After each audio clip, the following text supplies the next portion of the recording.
मान्यवर, हमारे संविधान के directive of principle of state policies भाग 4 के अनुच्छेद 44 में एक एंट्री है जो कॉमन सिविल कोड की यूसीसी की बात करती है। क्योंकि हमारे संविधान का फैब्रिक पंथ निरपेक्ष है, हर जाति, हर धर्म, हर समुदाय के लोगों के लिए समान कानून होना चाहिए, इसका हमारा संविधान पक्षधर है। मान्यवर, ये यूसीसी क्यों नहीं आया? यूसीसी इसलिए नहीं आया कि संविधान सभा समाप्त होने के बाद, चुनाव होने के बाद, पहले प्रधानमंत्री जवाहरलाल नेहरू जी मुस्लिम पर्सनल लॉ लेकर आए और यूसीसी नहीं आया। मैं आज कांग्रेस पार्टी को इस सदन में सार्थ पूछना चाहता हूं, क्या पंथ निरपेक्ष राष्ट्र के अंदर सभी धर्मों के लिए एक कानून होना चाहिए या नहीं होना चाहिए? इसकी कांग्रेस पार्टी स्पष्टता करे। क्या आप मुस्लिम पर्सनल लॉ का समर्थन करते हैं? और मान्यवर, इससे बड़ा छलावा नहीं हो सकता। मान्यवर, इससे बड़ा छलावा नहीं हो सकता। इन्होंने हिंदू कोड बिल भी ला दिया। हिंदू कोड बिल उठाकर देख लिए। हम तो नहीं चाहते कि हिंदू न्याय शास्त्र के आधार पर इस देश का कानून बने। अभी के जीवन के मूल्यों के आधार पर कानून बनना चाहिए, मगर हिंदू कोड बिल में एक भी पुरानी हिंदू न्याय व्यवस्था का कोई नामो निशान नहीं है। हिंदुओं को बुरा न लगे इसलिए मुस्लिम पर्सनल लॉ दिया, तो सामान्य कानून को हिंदू कोड बिल बना दिया।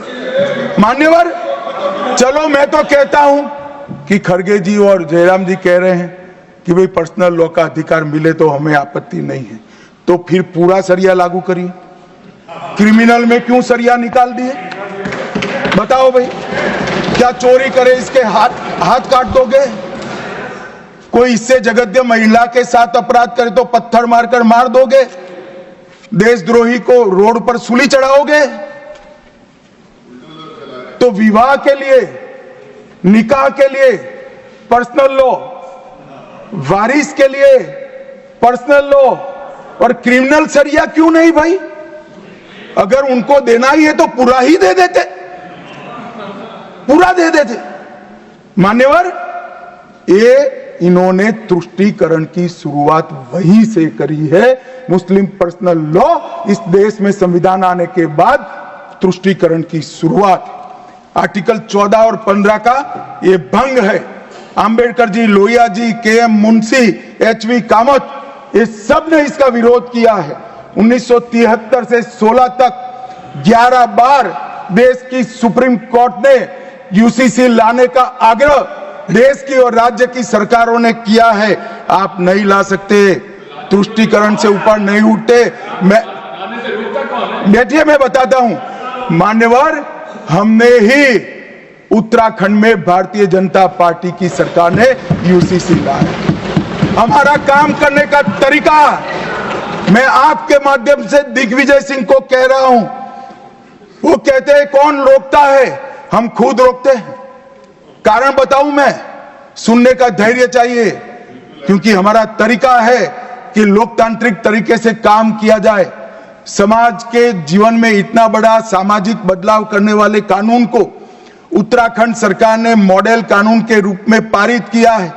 इसकी न्यायिक मीमांसा होगी, इस पर सामाजिक चर्चा होगी, धर्म के विद्वान चर्चा करेंगे, कुछ सजेशन आएंगे तो इसको स्वीकारेंगे और बाद में भारतीय जनता पार्टी की सरकार हर राज्य में कॉमन सिविल कोड लेकर आए।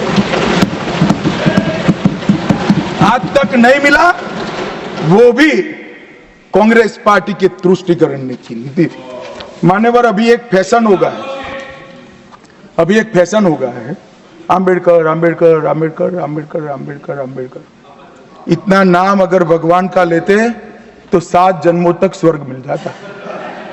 अच्छी बात है ना? सुनिए तो, सुनिए ना, आप सुनिए ना, मैं बताता हूं। हमें तो आनंद है कि अंबेडकर का नाम लेते हैं। अंबेडकर का नाम अभी 100 बार ज्यादा लो, परंतु सच अर्थ में अंबेडकर जी के प्रति आपका भाव क्या है ये मैं बताता। मान्यवर, अंबेडकर जी को देश की पहली कैबिनेट से इस्तीफा क्यों दे दिया? अंबेडकर जी ने कई बार कहा कि अनुसूचित जातियों और जनजातियों से हुए व्यवहार से मैं असंतुष्ट हूं, सरकार की विदेश नीति से मैं असहमत हूं और आर्टिकल 370 से मैं असहमत हूं। इसलिए वो छोड़ना चाहते थे, उनको आश्वासन दिया गया, आश्वासन पूरा नहीं हुआ, उन्होंने इग्नोरेंस के चलते इस्तीफा दे दिया। और एक श्री BC रॉय ने पत्र लिखा कि अंबेडकर और राजा जी जैसे दो महानुभाव मंत्रिमंडल छोड़ेंगे तो क्या होगा। तो नेहरू जी ने उनको जवाब में लिखा है, राजा जी के जाने से तो थोड़ा बहुत नुकसान होगा, अंबेडकर के जाने से मंत्रिमंडल कमजोर नहीं होता है। मान्यवर, ये विचार जो खड़गे जी कह रहे हैं ना, क्या आपत्ति है? जिसका विरोध करते हो उसका वोट के लिए नाम देना कितना उचित है? क्योंकि अब अंबेडकर जी को मानने वाले पर्याप्त संख्या में आ गए हैं, इसलिए आप अंबेडकर अंबेडकर कर रहे हो। मान्यवर, मुंबई के मेयर ने एक पत्र लिखा था कि मऊ में अंबेडकर जी का स्मारक बनाना चाहिए।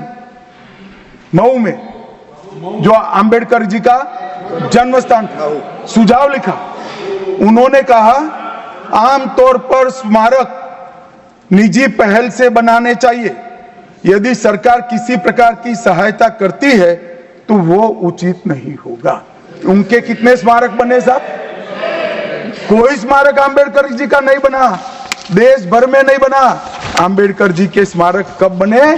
जब भारतीय जनता पार्टी सत्ता में आई, तब मऊ में डॉक्टर अंबेडकर के जन्म स्थान पर स्मारक बना, लंदन में अध्ययन करते थे वहां स्मारक बना, नागपुर में शिक्षा दीक्षावलित वहां बना, दिल्ली में महापरिनिर्वाण स्थल पर बना, और मुंबई में चैत्य भूमि में भी बन रहा है। हमने 5 तीर्थ बनाए महामानव। और मैं मानता हूं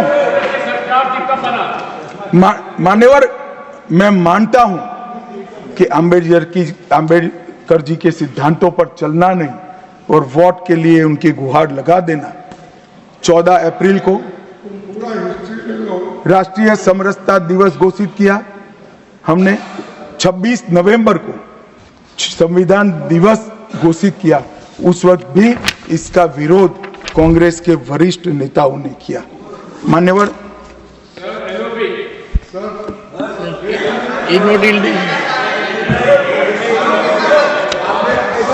मान्यवर, 370 पर कई बार चर्चा हुई है, मैं ज्यादा कहना नहीं चाहता। सब जानते हैं कि एक टेम्पररी प्रोविजन को अनौरत संतान की तरह अपनी गोदी में 70 साल तक कांग्रेस ने खिलाने का काम किया, और 370 हटाने के लिए लोहे का जिगर चाहिए। और जब देश के प्रधानमंत्री नरेंद्र मोदी जी 2019 में फिर से प्रधानमंत्री बने, एक ही झटके से इसी सदन में 370 और 35 को समाप्त। इसी सदन में कहते थे खून की नदियां बह जाएगी, खून की नदियां छोड़ो, कंकड़ चलाने की किसी की हिम्मत नहीं है, कंकड़। और मान्यवर, क्या हुआ? इसके बाद क्या हुआ?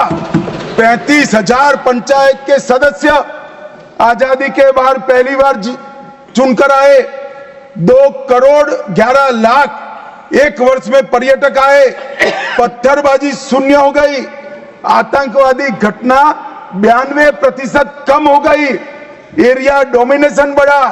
33 साल के बाद घाटी में थिएटर में रात्रि का शो चल रहा है। 34 साल के बाद ताजिया का जुलूस निकला, पहाड़ी गुर्जर, बकरवाल और वाल्मीकि को आरक्षण मिला और घाटी के हर घर पर हर घर तिरंगा अभियान भी चला। श्रीनगर में फॉर्मूला 4 कार रेसिंग हुई, लाल चौक पर तिरंगा शान से फहरता है और दुनिया का सबसे ऊंचा रेलवे आर्च भी आज चिनाब नदी पर बन रहा है।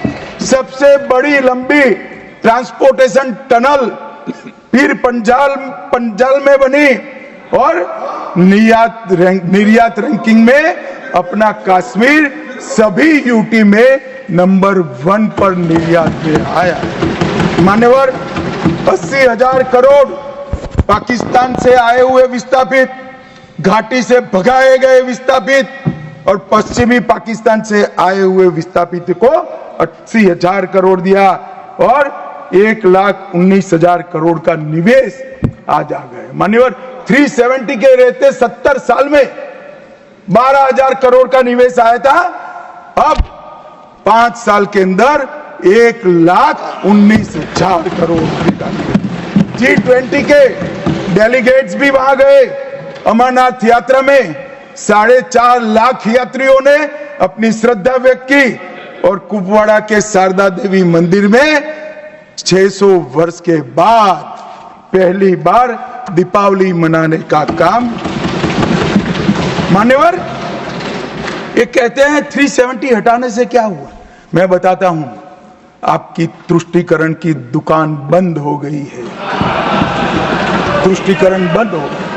मान्यवर, आज संविधान के आर्टिकल 124 में न्यायपालिका की व्यवस्था के लिए हमारा जिक्र है।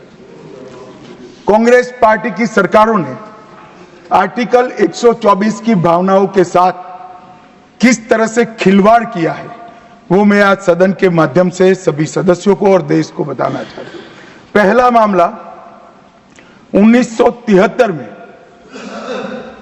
जब संसद और सुप्रीम कोर्ट के बीच में न्यायिक पुनरावलोकन जुडिशियल रिव्यू के लेकर संघर्ष हुआ, तब उसको समाप्त कर देने का काम कांग्रेस पार्टी ने किया और इसके बाद में केशवानंद भारती ने फिर से इसको रिस्टोर किया। फैसले से नाराज होकर, फैसला तो चलो पक्ष में भी आता है, खिलाफ भी आता है, हमारे खिलाफ भी कई फैसले आते हैं, क्या कर सकते, मानना चाहिए, हमारी संवैधानिक व्यवस्था है, आर्टिकल 124 कहता है। परंतु कांग्रेस ने क्या किया, 3 वरिष्ठ न्यायाधीश जस्टिस JM सेलत, KS हेगड़े और AN ग्रोवर, तीनों को प्रमोशन से महरूम कर सजा देकर चौथे न्यायाधीश को प्रमोशन देने का काम करा, जिसके कारण ये 3 सज्जनों ने अपना अपमान महसूस करते हुए संविधान की सुरक्षा के लिए इस्तीफा देकर घर पे जाना पसंद किया। ये किया है मैंने। दूसरा मामला 76 में ADM जबलपुर बनाम शिवकांत शुक्ला